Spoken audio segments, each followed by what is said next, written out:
What's up everyone, we are back playing a Samurai Shodown from 1993. So this video is split into two parts. It is pretty long. The first half is with commentary for the entire playthrough. But if you want to watch this playthrough with no commentary, you can skip ahead to around 25 minutes and 20 seconds. Alright, here we go. Alright, here we go. We'll try Amakusa. One thing that was really interesting in this fighting game is the kind of impact it has every time you land a weak attack or even a strong attack. Specifically a strong attack, but also projectiles have the same effect where the impact is so strong the enemy reels back in like slow motion, which is pretty cool, as you can see right there. So Amakusa has this ability to basically have two fireballs or two projectiles on screen at once. I believe Galford can also do that with his dog and his other projectile. But this boss character has some pretty good control with projectiles. He also has this fancy teleport. I think 6 different ways depending which button you push. But alright, so we got out of that little clash effect, which is pretty cool. If you lose that clash effect, then you basically drop your weapon and you have to pick it up again. But dropping the weapon does make you lose some special abilities, which is a cool feature in the game at the time. Here we go again. Just mash the button as fast as you can. Okay, the CPU lost their spear, so they can't use specific special attacks. So if I can hold them back, I'll be able to minimize their effectiveness. Whoa, wow, damn. He didn't go pick it up. And there we go, got him, nice. It's a very different type of fighting game in terms of game mechanics and the way it's meant to be played. I mean, as you can see, the game is a lot slower and it's based off getting that one single hit that does big damage when the opponent is open for an attack. It's very different from other fighting games like Killer Instinct, Marvel games, Street Fighter games, Mortal Kombat, and King of Fighters, and so on. So it's a very big difference between the mechanics and how you play the game. I mean, the game style is just totally different to where you really got to take your time and find an opening to hit your opponent. Like, the animation for these heavy attacks is slow, as you can see. They are. Well, except for that weak attack. I mean, it's specific for this boss character. I mean, you can mash the weak attack and it does like these rapid slaps. I think having a perfect doesn't really change anything. I remember in Art of Fighting 2, if you got a perfect in that game, you'd have a different animation for your win pose. There we go. I think that fireball, that projectile there, I think it has a few invincible startup frames because I did go through his projectile earlier. You would think the boss character is overpowered, but it really isn't. Yeah, it really isn't. Maybe the CPU uses it a bit better than me, especially with teleporting around the map. But I hit the dog with the projectile. We're having a projectile spam war here. There's his dog. Okay, so the dog only goes a certain range maybe, or perhaps it's based off the strength of the button you pressed. Galford is kind of similar to Hanzo in this game. He has a few similar moves, like that one, and I got him. Then, whoa, he got cut in half and dropped a bunch of loot. Nice. Yeah, so the game has these automatic finishing moves.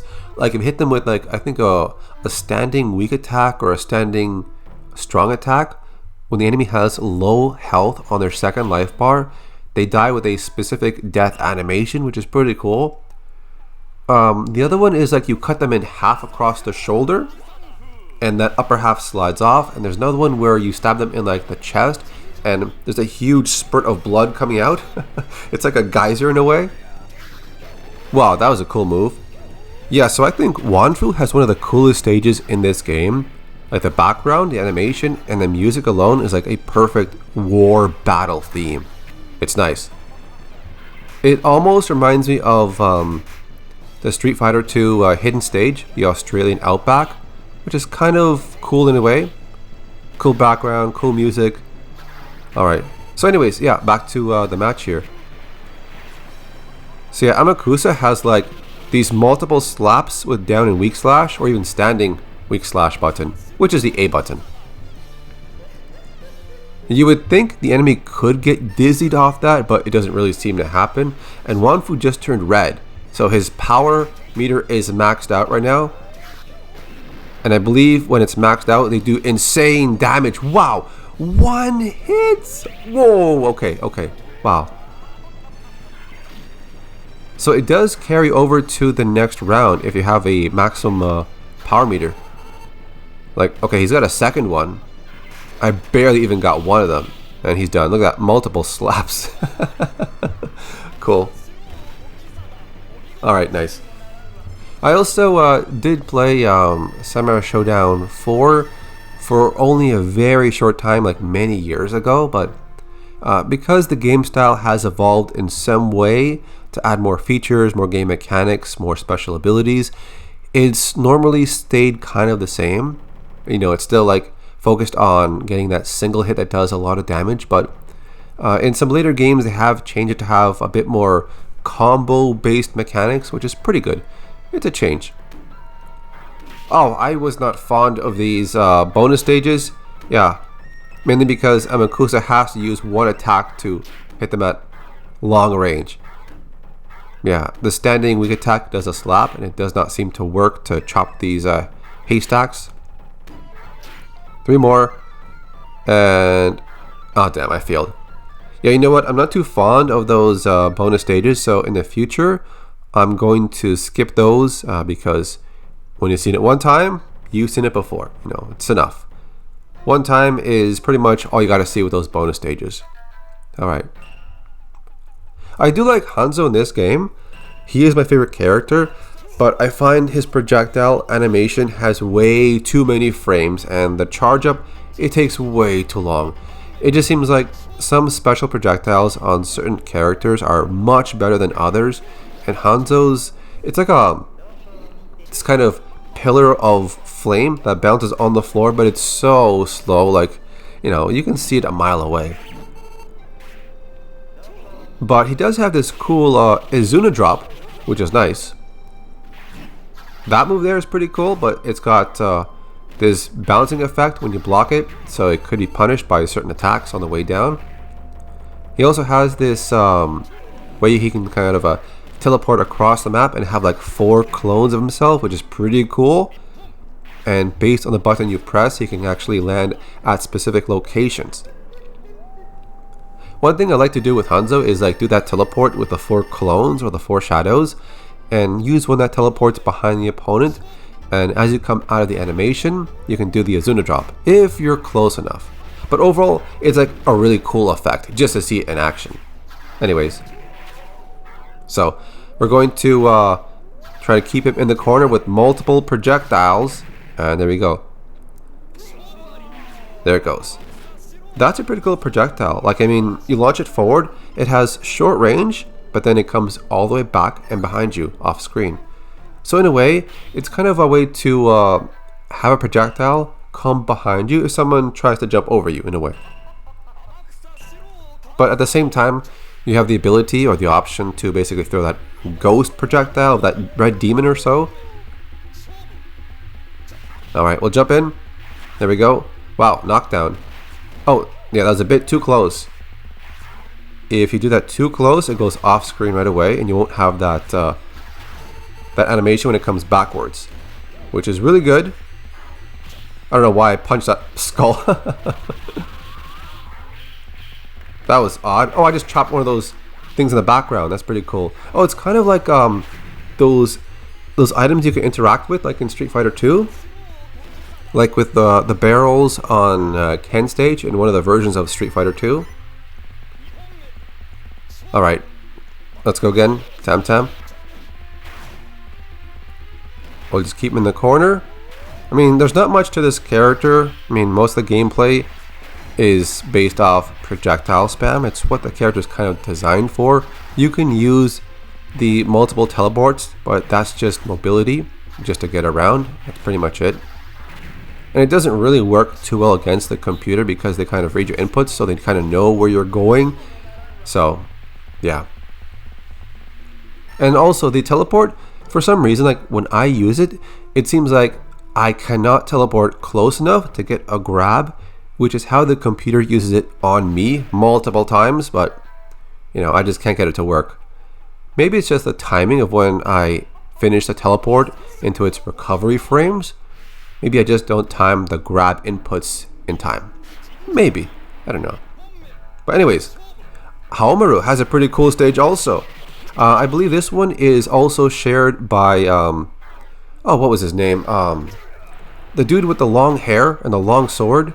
He's got like, and he throws like red apples. It's Ukyo. I think his name is Ukyo. Yeah, we'll fight him later on for sure. Yeah, they both share the similar stage background with some small changes here and there. You'll see it later on. Yeah, eventually we'll fight him. Because in this game, you have to fight all the original characters until you fight the boss.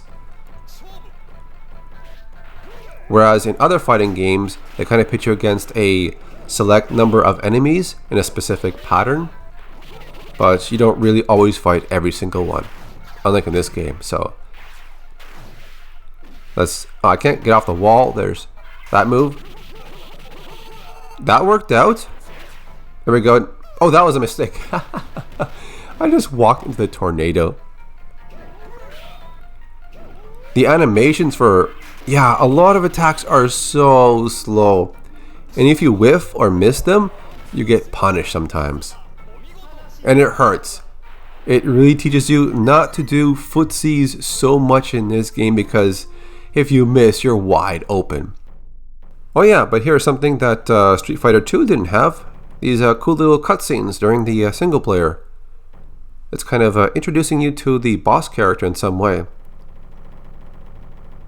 Alright, so next one is Gainan. This dude has a crazy grab. It's like a hold that does like these knee attacks, and it lasts so long. It does so much damage. Alright, En Garde. Isn't that French? Anyways, yeah. French words for a Japanese fighting game? Anyways. There we go. Destroyed the fiery wood objects. Yeah, they kind of block your vision in a way. You can walk like behind one of them, so it kind of blocks the opponent's view of your attacks or what you're doing or what you're about to do. It's a cool feature in the game. And let's see. Nope. Okay. There it is. Oh damn, there's yeah, look at this. Look at this. Okay. It wasn't as much damage as I remember. I guess maybe I mashed out, just in time. We'll keep this guy in the corner. And there's, oh, that poison cloud. I think it does damage over time. Maybe if it hits you, I don't remember. Or perhaps it has some other kind of effect on your character. I just don't remember. It's been so long. I mean, the last time I played this game for a playthrough was 10 years ago. So, yeah. There's a lot of stuff I don't remember in this game. But plenty of stuff I do remember that just comes back to memory. I don't play too many SNK fighting games, or I'd say not a lot of SNK based games in general. I did like Sengoku 3, which was a really fun beat 'em up game with a lot of combos, unlockable characters, and this juggling system which was really fun to use, and super moves. So that was one of the few games based off the Neo Geo hardware that was not a fighting game that I did like. But for the most part, I've tried quite a few fighting games with the Neo Geo hardware, but the ones I like the most is Art of Fighting 2 and SNK vs Capcom Chaos. I wasn't too much of a King of Fighters player. I barely play just because I'm not fond of the 3 vs 3 format, and if you request someone, can we do the 1 vs 1 option, they don't really like it. Thing is, I don't really play a bunch of characters in those KOF games. There's just too many to kind of deal with. I think maybe I like 2 or 3 and that's about it. Well, aside from the cool boss characters. I think King of Fighters 2001 had the coolest bosses with Zero. Yeah, original Zero boss was awesome. The voice actor for that one was really cool. But I believe they changed his voice in King of Fighters 2002 Unlimited Match. Whereas like every single KOF character in one huge game, all the classic and different versions. So when it came to original Zero, his voice was really different. It was not like the one in 2001. Yeah. So I think they changed the voice actor for that character at some point. And the final boss in KOF 2001 was Ignis, which was, yeah, he was really overpowered, but damn, he was cool.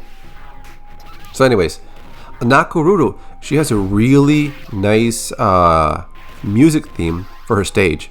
It's actually my favorite one. I just love the tune to it. It's really good. There's a lot of animations going on here in the background. You got foxes. You got, what is that? What is that in the background? Is that like a monkey on top of a bear? Is that an ox or a bull? You also have what? Squirrels. And you got people. And you got this white bird. Yeah, there's a lot going on here. Alright, but we'll continue. We're good. Jump up. And that's pretty good. Yeah, for that move, just bounce off the wall, then push down and the weak slash button, which normally is the A button. Yeah, pretty simple inputs. But the thing is, the startup animation is so long, you can see it across the screen, just block. You can attempt to like teleport through it if you can, but overall, it's not that great. I think when it comes to these boss characters, normally the CPU uses them a lot easier than humans do, just because they kind of, do input readings, where they don't have to use input commands for special attacks, the animation just comes out. Which is why in a lot of cases when you fight boss characters in fighting games, like say for example you push a punch button, and the boss responds immediately with a super move, instantly, in like one frame of your attack starting. Yeah, that's pretty much the AI for a lot of boss characters, which does not make them smart, it's cheap AI programming. Yeah. Oh, there he is, Ukyo. Okay, so I mentioned before, he shares a similar stage background as Haomaru, and as you can see, they are a little bit similar, with a slight difference. But yeah. I think this one is kind of nicer. Ukyo has like this projectile he does in the air. It's like this flaming bird, I think it is, but it has to be done in the air, and it goes in like an awkward like arc angle, like down, left, and then up. It's kind of weird. Yeah, there we go. Oh, by the way, yeah, he throws apples before he does his other special attack on the ground. It's kind of a distraction, but because he does that animation first of throwing the apple, he tends to leave himself open a little bit for like a few frames. Yeah. I'm not sure if I'll play Samurai Shodown 2, 3, or 4 with those boss characters. I'll test them out, kind of see if I enjoy them, but we'll see. But overall, I mean, Samurai Shodown is not a game I really got into. I just thought, let's replay this game with Amakusa, because the last time I played this was 10 years ago, I believe in 2013, but the video quality of that one was in 480p. Yeah, back then I don't think we had access to 720p videos. I don't think so. I mean, YouTube has taken a huge leap in advancements ever since then, so why not? This just gives me a reason to replay these old games and upload them in much better quality. But one thing I noticed is that with a lot of videos, well, I guess it's specific to certain games, there's not much of a video quality difference between 720p and 1080p. Some of them. And these older retro games, like, I've actually tested it out. I recorded footage in 1080p and also 720p. And I've watched both of them and took screenshots of both of them. And I felt like there's almost no difference in video quality. Almost nothing. So I thought, well, should I just render them in 720p anyways? To kind of make the file size even lower? I don't know. But it seems like there's always someone requesting like something in, 1080p, stop doing 720p, just go up to 4K and stuff. I'm like, I am never doing 4K. There's no point. Even for these older games, there's no point. Between 720p and 4K, the video quality is almost, you know, not even noticeable. So, oh man, that fart. Oh, the fart. He actually has that in SVC Chaos as a special move projectile. He's got power, so his attacks will do big damage if he hits me. I'm also curious, like, how many hits it would take if the opponent has full power meter. How many hits would it take to down me? Maybe 2 or 3 depending on the attack, if it hits. But even the animation for these strong attacks is slow. Yeah, a lot of them are just really slow, but some have really good reach. Anyways, okay, so now on to Charlotte. Alright, here we go. Oh, I believe in Samurai Shodown 2 there was a hidden character or a hidden, I guess maybe boss character, I kind of forget. Like, my memory is kind of vague on exactly what his purpose was, but you guys see the referee in the background? I forgot his name. Like, I'm going off memory here. Yeah, I just kind of forgot his name. Anyways, in Samurai Shodown 2, he was a hidden character you could fight, and I believe you could use him. Well, in the arcade version, you kind of access to him through, you know, specific means like editing the game's code. But I forgot if there was an actual way to input codes, like on the character select screen, and unlock him. I kind of forgot. I'll look at it later on. But the point I'm making here is that the referee in the background of Samurai Shodown 1 appeared as a hidden character or a hidden opponent in Samurai Shodown 2. I forgot if he was actually a good character, like in terms of, you know, a good tiered character. I kind of forgot. It's been so long. You know what? Maybe I'll play through Samurai Shodown 2 and kind of play with the referee. What was his name, dude? Like, I forgot what his name was. It's been so long. And also because I didn't really play Samurai Shodown 2 that much. I barely touched it. Like, just for a video on doing all the super attacks. That was pretty much it.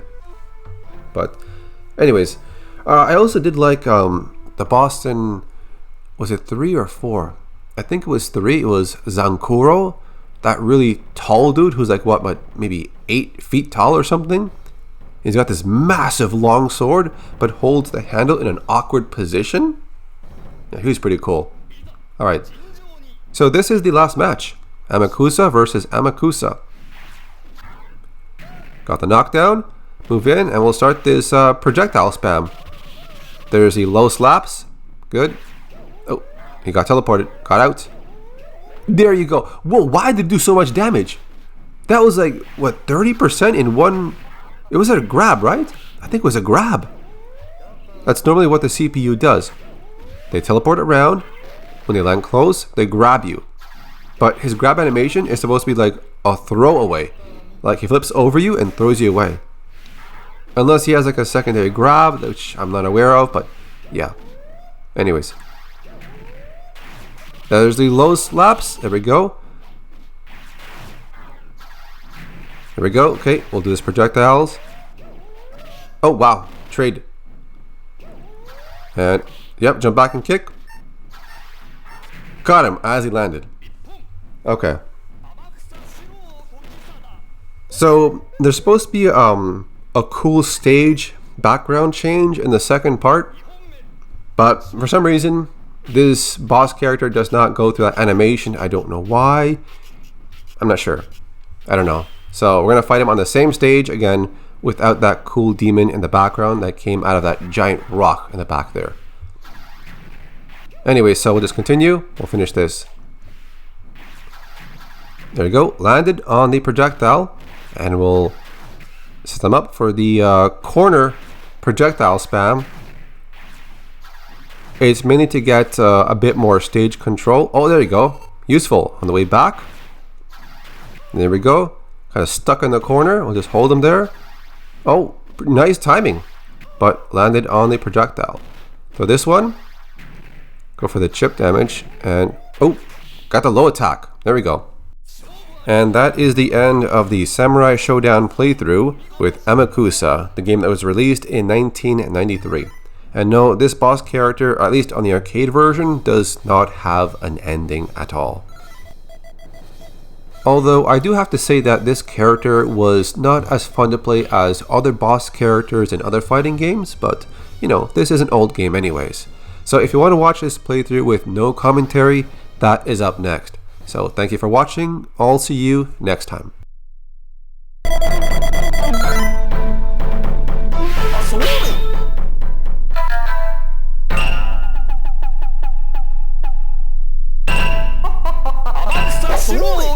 占領京四郎いざ尋常に一本目勝負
情に1本目勝負。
いざ尋常に1本目勝負。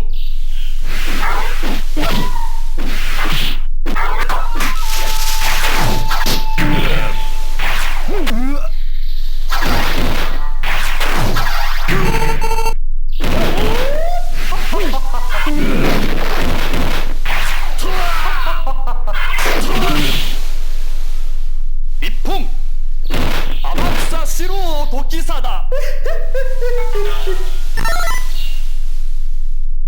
2本目勝負。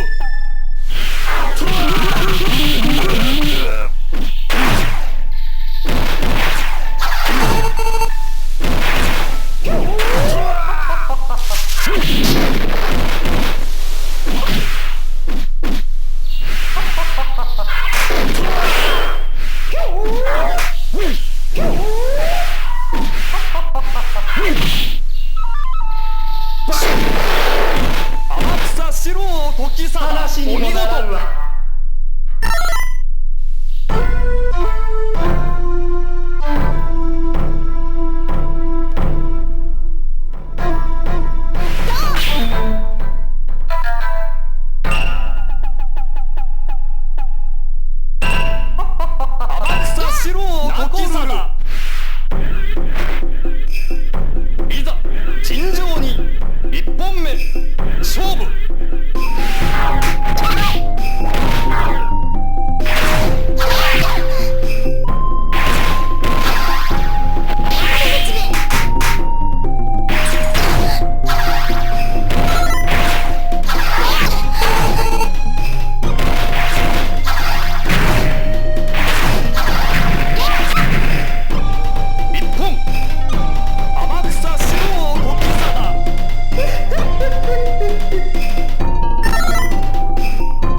サダロットいざ尋常に1本目勝負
2本目勝負